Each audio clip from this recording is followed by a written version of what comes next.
Bismillahirrahmanirrahim. Alhamdulillahirabbil alamin wa bihi nasta'in ala umuri dunya waddin. Subhanaka la ilma lana illa ma 'allamtana innaka antal alimul hakim.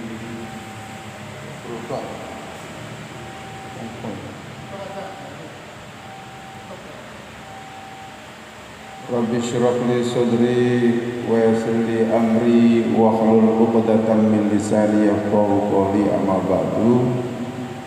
Bapak, ibu-ibu jamaah Masjid Hadatul Falah yang dimuliakan oleh Allah Subhanahu wa taala. Alhamdulillah, patut kita bersyukur kehadirat Allah Subhanahu wa taala dengan ucapan alhamdulillahirabbil alamin atas semua nikmat, rahmat, hidayah, inayah yang Allah berikan kepada kita semua. Nikmat iman Islam, nikmat kesehatan jasmani dan rohani, sehingga kita masih mampu hadir di rumah Allah yang mulia ini dalam rangka melakukan sholat berjamaah dan taklim, kajian ayat-ayat Allah. Mudah-mudahan hadir kita, duduk kita di sini ya merupakan ibadah yang diterima oleh Allah Subhanahu wa taala, dan tentunya Allah memberikan balasan pahala yang berupa surga. Amin Allahumma amin. Para jamaah sekalian, pada malam hari ini kita akan masuk ayat 181. A'udzubillahi minasyaitonirrajim. Bismillahirrahmanirrahim. Mari kajian kita awali dengan bacaan surat Al-Fatihah. Mudah-mudahan ayat demi ayat yang kita kaji bersama-sama mudah-mudahan menjadi ilmu yang bermanfaat, ilmu yang barokah. Ilmu yang bermanfaat, ilmu yang barokah itu ilmu yang bisa menyebabkan kita mendekatkan diri kepada Allah Subhanahu wa taala. Ala hadiniya as-salihah al-Fatihah. A'udzu billahi minasyaitonir rajim. Bismillahirrahmanirrahim. Alhamdulillahirabbil alamin, arrahmanir rahim, maliki yaumiddin. Iyyaka na'budu wa iyyaka nasta'in. Ihdinas siratal mustaqim. Siratal ladzina an'amta 'alaihim ghairil maghdubi 'alaihim waladdallin. Bismillahirrahmanirrahim. Laqad, sungguh benar-benar, sami'a mendengar Allahu Allah, qaulal ladzina, ucapan orang-orang yang maksudnya ucapan orang-orang Yahudi. Qalu, mereka berkata, orang Yahudi berkata, innallaha, sesungguhnya Allah, fakirun, fakir. Orang Yahudi itu ya. Sesungguhnya Allah itu fakir, miskin. Wa nahnu, dan sedangkan kami ini, kata orang Yahudi, aulia, adalah orang-orang kaya. Ini ucapan siapa? Orang Yahudi. Sanak tubuh, maka kami akan mencatat apa yang qalu, mereka berkata, yang mereka katakan. Wa qatlahum, dan kami akan mencatat perbuatan mereka membunuh al-anbiya, para nabi, bi ghairi haqqin, dengan tanpa alasan yang benar. Wa naqulu, dan kami berkata, akan kami katakan kepada mereka, kata Allah, dzuqu, rasakanlah adzabal hariq, siksa yang membakar, siksa yang membakar. Ayat ini turun diawali dengan ayat 245 di surat Al-Baqarah. Di sana dikatakan, man dalladzi yuqridullaha qardan hasana fayudha'ifahu lahu.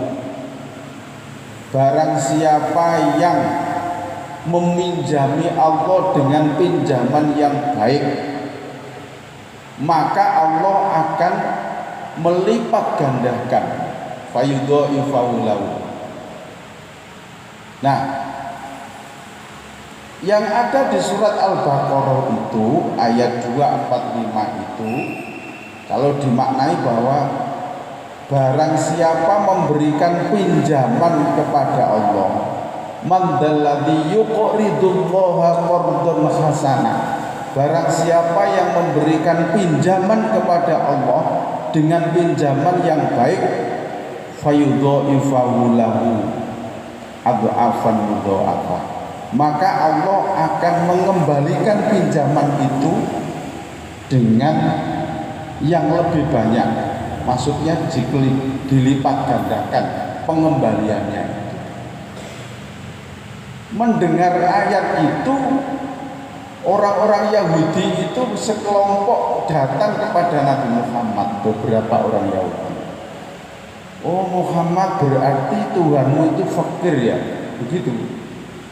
Nah ini, innallaha fakirun. Qalu, mereka berkata, innallaha fakir, berarti Tuhanmu itu fakir Muhammad, wa nahnu aghniya, sedangkan kami ini orang-orang yang kaya. Lu kok bisa fakir? Lah itu Tuhanmu kok mengatakan barang siapa memberikan pinjaman kepada Allah, berarti Tuhanmu itu gak punya sehingga pinjam kepada hambanya. Begitu. Padahal maksudnya ayat man dalladzi yuqridullaha qardan hasana itu maksudnya, artinya memang barang siapa memberikan pinjaman kepada Allah, maksudnya barang siapa menginfakkan sebagian hartanya di jalan Allah, maka Allah akan mengembalikan dengan balasan pahala yang berlipat ganda. Nah, kenapa kok orang infak kok diilustrasikan, digambarkan dengan meminjami Allah? Begitu kan? Nah itu tuh. Jadi bahasa-bahasa Al-Quran itu banyak memakai bahasa-bahasa sindiran. Ya. Artinya seperti apa? Setiap ada orang yang berinfak di jalan Allah, seakan-akan Allah itu punya hutang, dan Allah itu wajib mengembalikan pinjaman itu dengan balasan pahala. Itu loh maksudnya. Gak ada perbuatan baik yang dilakukan dengan ikhlas yang Allah tidak memberikan balasan pahala. Tidak ada. Nah, karena Allah pasti mengembalikan dengan pahala yang berlipat ganda itu, maka seakan-akan setiap ada orang yang infak di jalan Allah itu, seakan-akan Allah itu punya hutang karena harus mengembalikan berupa pahala gitu. Itu maksudnya, gambarannya seperti itu. Bukan berarti Allah itu miskin terus pinjam gitu, enggak. Gitu loh. Ya. Tapi dasar orang Yahudi itu memang mencari sisi-sisi kelemahan. Mencari sisi-sisi kelemahan ayat itu tidak dipahami secara mendalam, tapi secara sekilas. Karena mendengar bahwa yang disampaikan oleh Nabi Muhammad itu barang siapa meminjami Allah dengan pinjaman yang baik, maka Allah akan melipat gandakan. Oh, berarti Tuhan Muhammad itu fakir. Begitu orang Yahudi itu. Ya, tanpa berpikir maksudnya ayat itu apa. Nah, gitu. Maksudnya ayat itu apa. Nah, disinilah kita itu pentingnya memahami Al-Quran. Jadi begitu. Jadi bahasa-bahasa Al-Quran itu kadang-kadang perlu penalaran pemahaman. Tidak bisa sekilas langsung difahami, tidak bisa. Ya, nah, maka ketika ayat itu turun, langsung orang Yahudi innallaha fakirun wa nahnu aghniya. Oh, berarti Allah, Tuhan Muhammad itu fakir, wa nahnu aghniya, dan kami ini orang-orang yang kaya. Maka dibalas dengan kalimat berikutnya, sanaktubu ma qalu. Ya, kami pasti akan mencatat apa yang mereka katakan. Itu ya. Wa qatlahumul anbiya, dan kami juga akan mencatat perbuatan mereka yang membunuh para nabi bighairi haqqin, dengan tanpa alasan yang benar. Jadi penggawaian orang Yahudi itu, kalau ada seorang rasul datang dengan membawa ajaran yang Dia tidak suka, lalu dia kejar dan dia bunuh. Ya, seperti Nabi Yahya, Nabi Zakaria itu kan mereka bunuh. Bahkan Nabi Isa sendiri kan mereka kejar-kejar akan mereka bunuh. Lalu Allah mengangkatnya ke langit. Nah, di situ Allah menguji dengan menyerupakan salah satu pengikut dari Isa itu. Para sejarah mengatakan Yudas Iskariot itu wajahnya dimiripkan, diserupakan dengan wajahnya Nabi Isa, lalu itulah yang mereka bunuh. Nah, gitu. Padahal tidak, Allah menyerupakan. Di dalam surat Al-Baqarah juga sudah disebutkan. Wa naqulu dzuqu adzabal hariq. Dan kami katakan, kata Allah, dzuqu adzabal hariq, rasakanlah adzabal hariq, siksa yang membakar. Nah, besok akan dimasukkan ke dalam neraka orang-orang Yahudi yang seperti itu, maka Allah akan mengatakan seperti itu.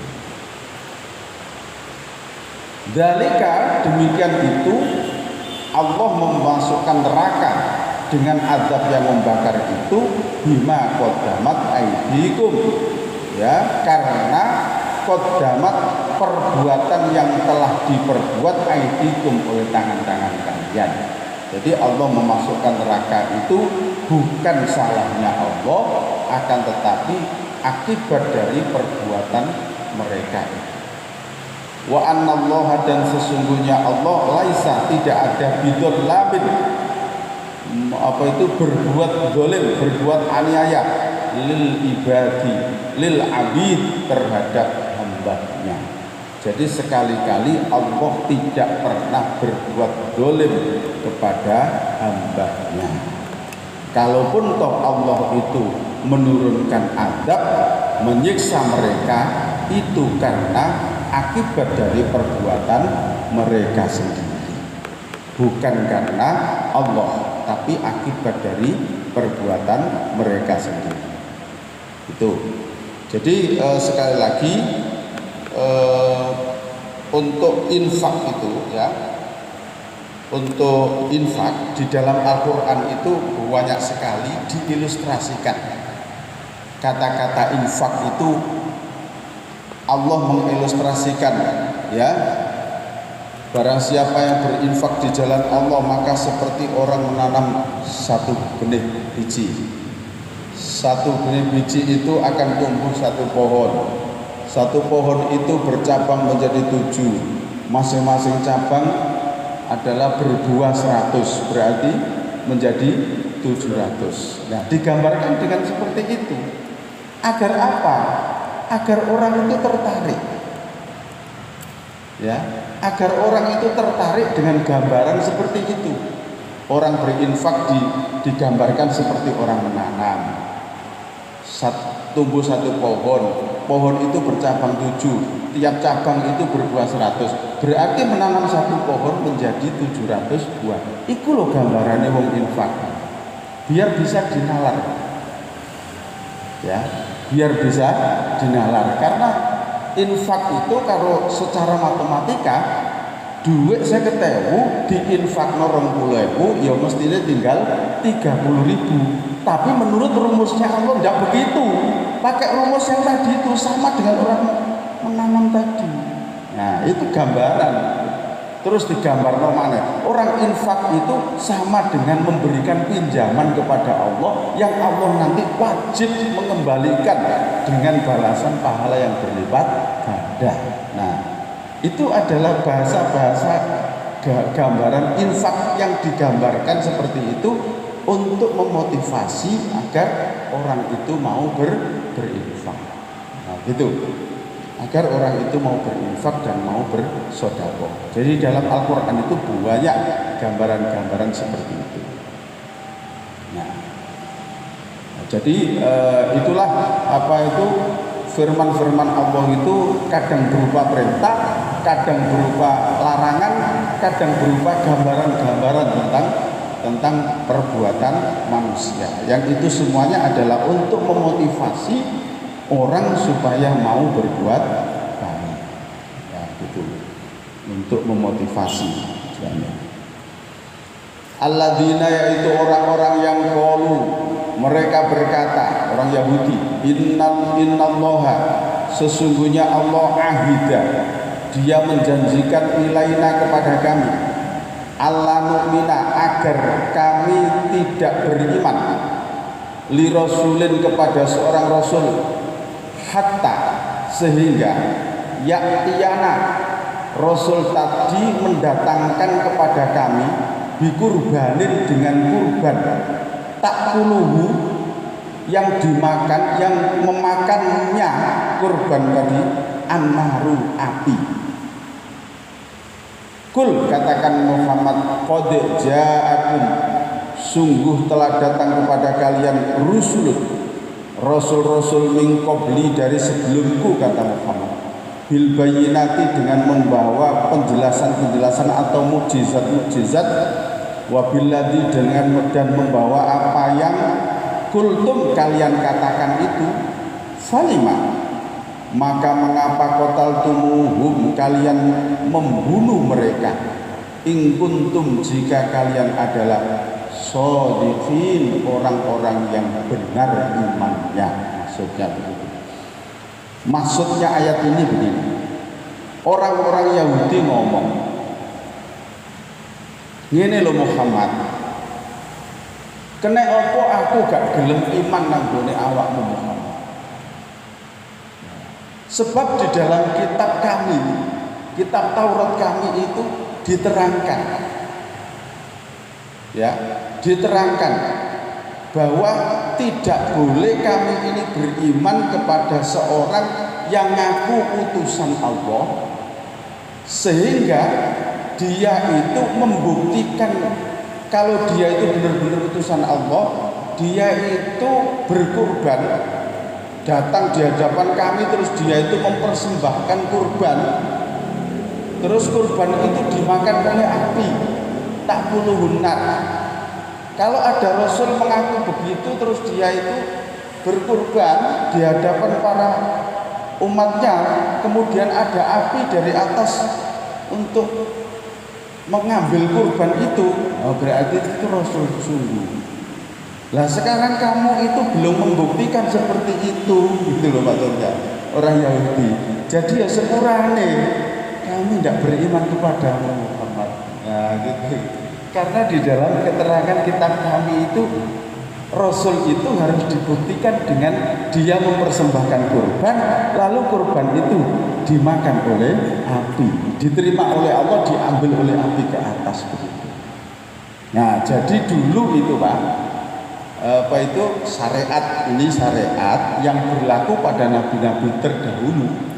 Itu orang berkurban itu ditaruh di suatu bukit atau apalah begitu.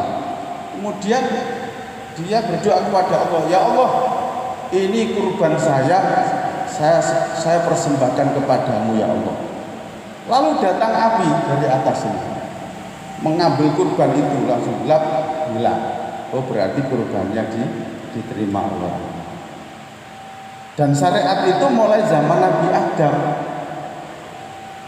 Tatkala dua putra anak Adam, Qabil Habil, itu bertengkar gara-gara karena perkawinan silang, yang apa itu Qabil menilai bahwa bapaknya tidak adil untuk mengawinkan itu, ya.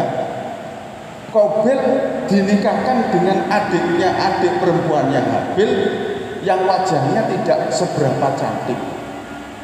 Sedangkan Habil, adiknya Qabil tadi, dinikahkan adik apa itu saudaranya Qabil, perempuan yang cantik. Sehingga disitulah dua manusia ini mulai bertengkar. Mulai bertengkar karena tidak terima. Zaman Nabi Adam itu perkawinan silang, gitu kan. Ya, menurut kisah, Ibu Hawa itu setiap melahirkan itu kembar, laki perempuan, melahirkan laki perempuan. Nah ini nanti disilang. Nah gitu loh, pernikahannya disilang. Jadi ini tadi Qabil diolehno adik wedoke Habil, Habil diolehno adik wedoke Qabil. Tapi wajahnya gak podo. Qabil menilai bahwa Adam tidak adil. Nah, sejak itulah maka terus bantah-bantahan, terus bertengkar, berseteru gara-gara seperti itu. Jadi ternyata sejak dulu ya, urusan wong wedok dadi masalah ini juga sejak masalah itu ya. Makanya saya tidak ono wong royokan pacar barang dulu Qabil ya Habil wis royokan. Goro-goro kan gak patah ayu bareng ayu gitu ya. Allah. Nah, akhirnya Adam itu memberikan keputusan atas dasar wahyu. Sudah begini saja. Sekarang masing-masing kamu wahai Qabil dan Habil persembahkan kurban untuk kamu. Siapa yang kurbannya diterima oleh Allah, maka berarti keputusan itu benar. Berarti apa yang aku putuskan ini benar. Lalu dua orang Qabil dan Habil ini sama-sama mencari sesuatu yang bisa dikurbankan oleh kepada Allah. Si Qabil ini mengambil hasil pertanian padi. Si Habil ya, adike Qabil memilih padi yang bagus-bagus dan dia niat ikhlas kepada Allah. Sedangkan Qabil ya mencari padi hasil pertanian. Tapi dasarnya memang Qabil sudah tidak ikhlas lillahi ta'ala. Olehnya mencari padi itu juga padi yang kurang bagus dipersembahkan. Wis masing-masing ini satu tumpuk kurbannya Habil berupa padi, yang satu tumpuk lagi kurbannya Qabil. Sudah, sekarang kamu matur sama Allah, persembahkan kurban. Mana di antara kurban ini yang diterima, berarti apa yang aku putuskan itu benar. Ternyata setelah masing-masing berdoa kepada Allah untuk mempersembahkan kurbannya, ternyata yang dimakan api, yang diambil api itu adalah tumpukan padinya Habil. Tumpukan padinya Qabil sek numpuk ngono. Berarti yang diterima siapa? Habil. Nah, disitulah berarti apa yang diputuskan oleh Nabi Adam benar. Tapi dasar Qabil sudah dipengaruhi oleh setan, tetap menaruh dendam yang pada akhirnya berbuntut kepada pembunuhan. Akhirnya Qabil membunuh Habil. Ya kan? Ya, Qabil membunuh Habil, yang itu insya Allah di surat Al-Maidah ya. Terus setelah dibunuh, ya pembunuhan pertama kali yang dilakukan oleh seorang manusia di muka bumi ya pembunuhan yang dilakukan oleh Qabil kepada Habil itu. Setelah dibunuh, Qabil bingung bagaimana ini cara menghilangkan mayatnya adiknya ini bagaimana. Bingung dia.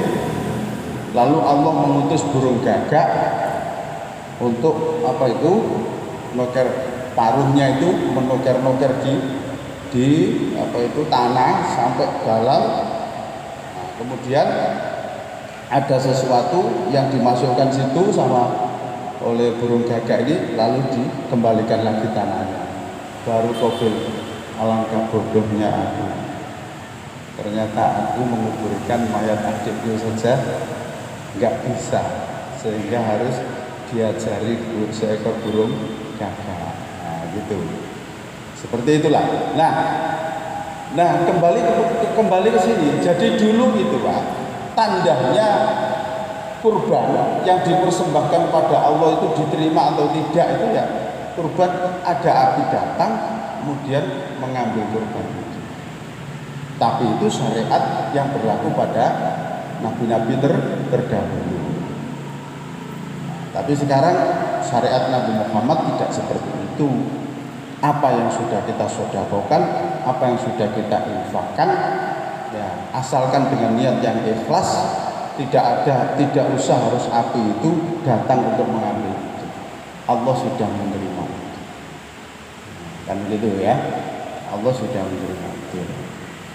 Nah, bahkan pada periode Nabi Ibrahim, kemudian setelah itu diteruskan Nabiullah Ismail, kemudian karena masa fatrah jarak antara Nabi Ismail dengan Nabi Muhammad itu sangat jauh sekali, akhirnya masyarakat di situ menjadi jahiliyah. Nah, sehingga orang jahiliyah itu kalau menyembelih hewan kurban, darahnya itu ya diambil terus diusap-usap nang Ka'bah. Jadi biar diterima. Lalu turunlah ayat layyanallahu luhumuha wala dima'uha walakin taqwaha. Allah tidak menerima darahnya kurban, tidak menerima dagingnya, tapi yang diterima oleh Allah adalah takwanya. Artinya niat ikhlasnya yang diterima. Yaitu tadi menghapus syariat seperti diambil api tadi itu, tidak pakai itu. Urusan darahnya ya biar di situ, dagingnya ya kita makan, ya. Yang diterima oleh Allah apanya? Keikhlasan niatnya. Nah, jadi seperti itu. Kembali ke sini. Jadi orang Yahudi kemudian datang kepada Nabi Muhammad, yang mohon maaf Muhammad, kami tidak beriman kepadamu karena di dalam keterangan kitab kami, kitab Taurat kami ini tidak boleh beriman kepada Rasul, sehingga Rasul tadi itu mempersembahkan kurban, kemudian kurbannya itu diterima dengan cara apa? Ada api yang datang untuk mengambil kurban itu. Nah, kamu belum menunjukkan kepada kami seperti itu. Nah, gitu loh. Maka ayatnya begini. Kul, jawaban Muhammad, qad ja'akum rusulun, sungguh telah datang beberapa rasul kepada kalian min qabli, sebelum wahai orang-orang Yahudi, bil bayyinati, dengan membawa mukjizat-mukjizat yang jelas, wa billadzi, dan membawa sesuatu yang kultum kalian katakan itu. Artinya apa? Kurban yang diambil oleh api tadi. Lalu falima qataltumuhum, lalu kenapa kalian masih membunuh Rasul itu? Padahal dia sudah membawa mukjizat, ya, membawa bukti-bukti yang kamu inginkan tadi, seperti dimakan api tadi sudah. Tapi kenapa Rasul itu masih kamu kejar-kejar dan kamu bunuh?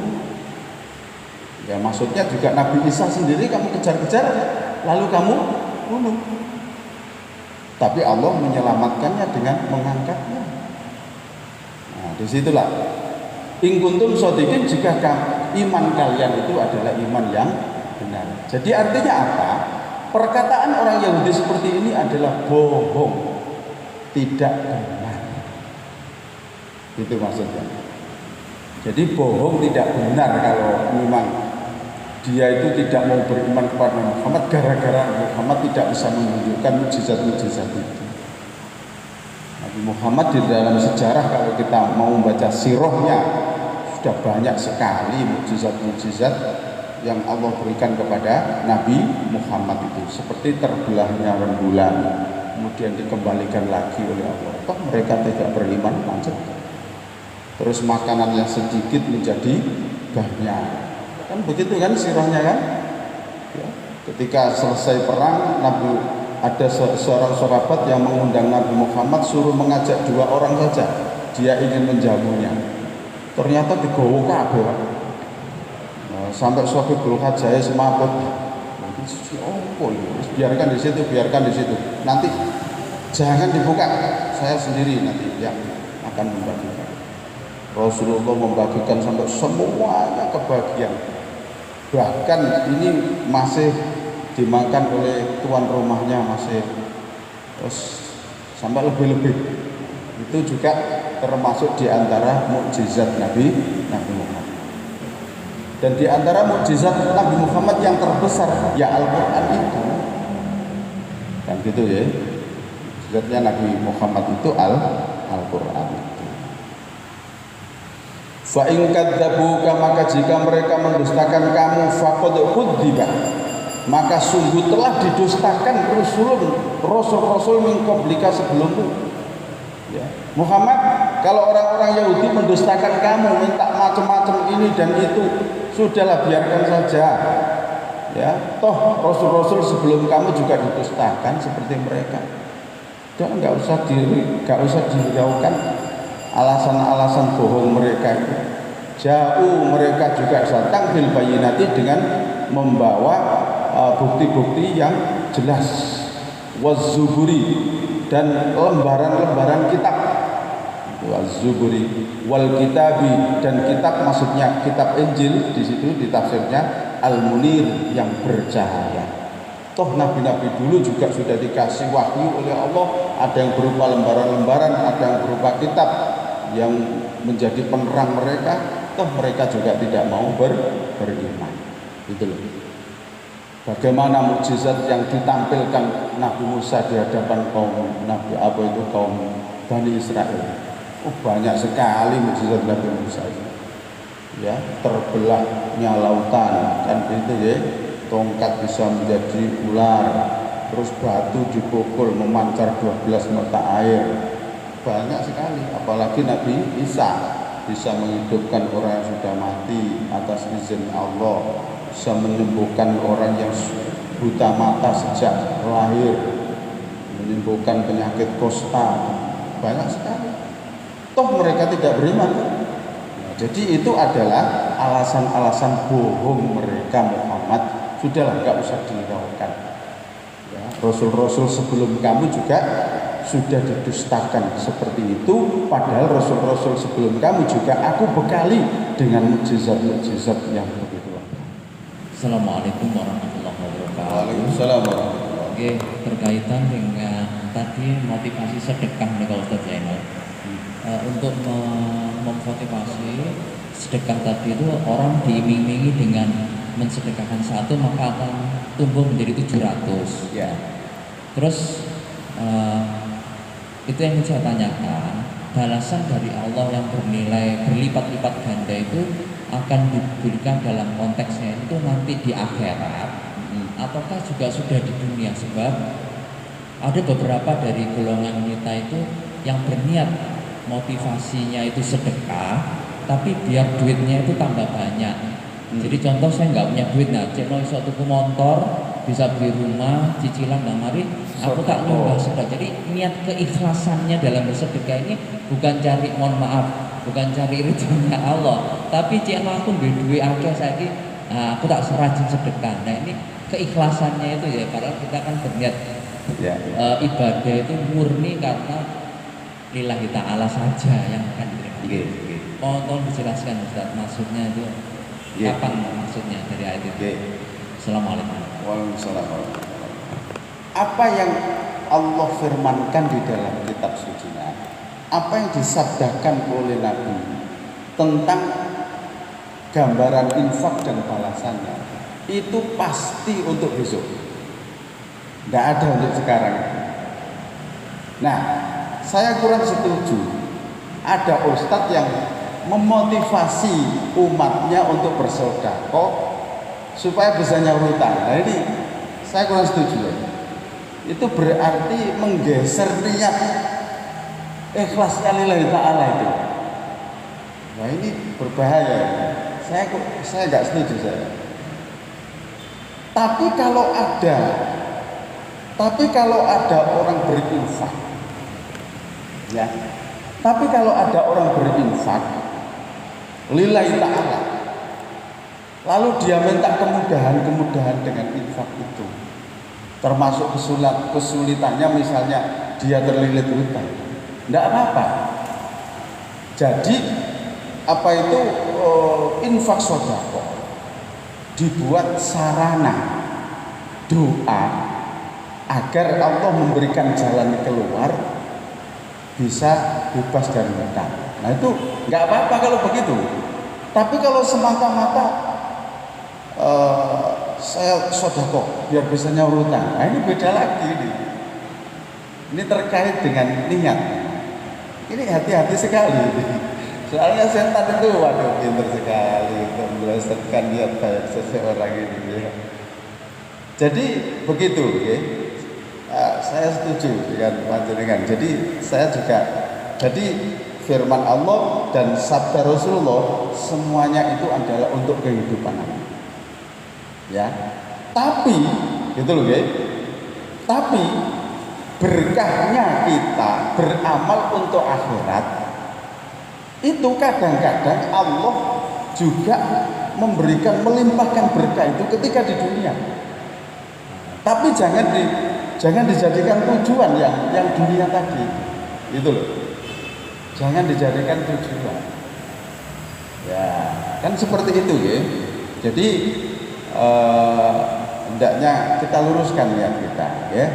Kita luruskan. Saya sendiri kurang setuju kalau ada orang Ustadz memotivasi, misalnya ada orang datang, saya ini punya hutang banyak Ustadz ini infakon.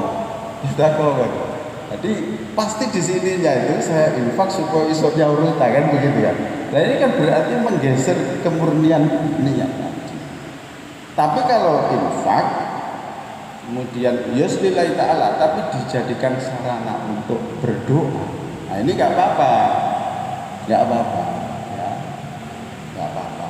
Jadi itu dijadikan sarana. Atau sama dengan bacaan zikir, itu kan kita sebelum berdoa kepada Allah zikir dulu berdoa. Nah, itu kan zikir jadikan sarana untuk memohon kepada Allah. Infak dijadikan sarana untuk memohon diselesaikan semua masalah. Gitu nggih? Assalamualaikum warahmatullahi wabarakatuh. Waalaikumsalam warahmatullahi wabarakatuh. Terkait tadi Al-Quran adalah mukjizat terbesar Nabi Muhammad. Nggih. Anak saya itu nanya, Ustaz. Nggih. Al-Quran itu kan kitab. Itu kok bisa jadi mukjizat terbesar? Nggih. Padahal kan lebih hebat Isra Mi'raj, lebih hebat membelah bulan secara zahir. Nggih. Bagaimana menjawabnya untuk anak-anak remaja, Ustaz? Oh, nggih.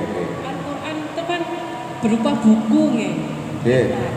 Nah itu kan bagaimana nggih cara menjawab ke anak-anak bahwa Al-Quran itu adalah mukjizat yang paling besar dari semua matur nuwun. Nah, terima kasih. Nggih.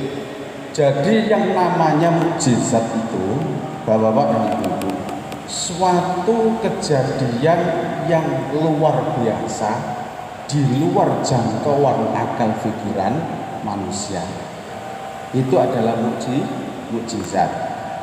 Saya beri contoh. Insya Allah sudah pernah saya sampaikan, tapi nggak apa-apa ya, bagi yang sudah pernah mendengar ya. Ada seorang ini para kepala sekolah dan guru di sekolah di sebuah desa itu mau berangkat menghadiri rapat di Diknas setempat itu, di kecamatan atau kabupaten begitu ya. Dalam perjalanan ternyata kecelakaan. Ya, kecelakaan. Yang paling parah adalah kepala sekolahnya, sehingga mengalami gegar otak dan tidak sadarkan diri. Akhirnya dibawa ke rumah sakit. Nah, setelah dibawa ke rumah sakit, menurut tim dokter, bapak ini bisa sadar dari sadar maksudnya itu minimal 1 bulan baru bisa, karena terlalu parah. Nah, lalu kan tidak boleh ditemani ya, atau yang menemani itu gantian di ruang ICU, gak boleh ditunggu. Kalaupun tuh ada yang nunggu ya di luar, tapi kan gantian. Kemudian waktu itu yang nunggu siapa? Ibunya pulang. Ya, ibunya pulang. Ibunya memimpin anaknya, diajak ngaji. Nak, ayo ngaji, baca Quran ya. Ditujukan kepada ayahmu yang belum sadar di rumah sakit. Nah, katanya dokter 1 bulan baru sadar. Akhirnya si anak itu waktu itu anak usia kelas 5 SD Ya diajak ibunya, wis ayo kamu tadarus, ini ibu juga akan tadarus. Doa kita bersama-sama, mudah-mudahan dengan Al-Quran yang kita baca ini Allah segera memberikan kesembuhan kepada bapakmu atau ayahmu. Ya Bu, sudah dibaca. Terus 1 hari, 2 hari, 3 hari, dibaca terus Pak. Setiap selesai baca, berdoa, ya Allah, berikan kesembuhan ayah saya yang sekarang masih di rumah sakit, yang belum sadar, ya Allah, tolong Engkau berikan kesembuhan dan Engkau beri sadar normal kembali, ya Allah. 1 minggu berjalan, ternyata si bapak ini tadi yang diprediksi oleh dokter minimal 1 bulan baru sadar, ternyata sadar Bu, 1 minggu, dan bahkan bangun duduk gitu loh Pak, langsung kayak ada getaran, terus dia langsung bangun duduk. Maka apa itu, perawat memanggil dokter, dan dokter dipanggil, dan bapak ini sadar, tidak ngomong. Belum dokter Pak. Akhirnya ditanya, Pak, jenengan kok bisa sadar dan bahkan bisa duduk, bisa diajak ngomong seperti ini? Apa yang menyebabkan Bapak sadar, Pak? Padahal menurut tim kami, Bapak ini 1 bulan baru bisa sadar. Itu pun diajak ngomong tidak lancar. Jenengan kok sudah biasa begini? Apa jawabannya? Pak, saya sadar karena saya terdengar bacaan Al-Quran dari anak saya, Pak. Merinding saya, Bu. Diceritani begini, merinding saya. Ya, siapa yang memperdengarkan bacaan Al-Quran kepada ayahnya yang siuman itu? Tempatnya jauh, tidak ada mic, tidak ada kabel. Kok saya sadar karena saya terdengar bacaan Al-Quran dari anak saya, Pak Dokter. Dokternya juga gaya, Bu, mendengar begini. Inilah Al-Quran sebagai mukjizat. Ngerti Bu? Bisa dipahami ya? Ya. Jadi Al-Quran itu mukjizat, artinya Al-Quran akan mengeluarkan keajaiban-keajaiban, sesuatu yang di luar jangkauan akal pikiran manusia, manakala kita mengistiqomahkan membaca Al-Quran, bersahabat dengan Al-Quran. Contoh lagi, ini baru kemarin. Ya Allah, saya juga begitu terus ngelus-ngelus dodo saya. Ya Allah, aku kalah kalau mikir. Betul, saya dari Al-Hikmah. Ya,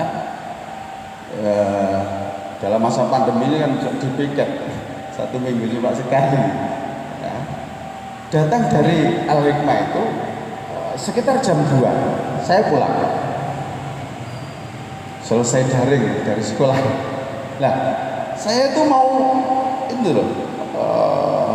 mau beli bensin di pinggir jalan itu. Ya, sama nambah angin ban saya. Saya berhenti, kok gak ada orangnya ya? Saya cari-cari, ternyata orangnya itu agak menjauh di situ, Pak, menghadap ke timur, pakai apa ya, capil petani itu loh, yang situ, dan dipanas itu, Pak, baca Al-Quran, Pak. Astagfirullahaladzim, itu orangnya. Wonten apa, Pak? Pak, saya mau beli bensin dengan nambah angin itu, Pak. Dia langsung nutup Qurannya terus layani saya. Saya tanya, "Loh, Pak, jenengan berarti ngaji terus lho?" "Nggih, Pak." Terus pun kok saged ngeten, Pak.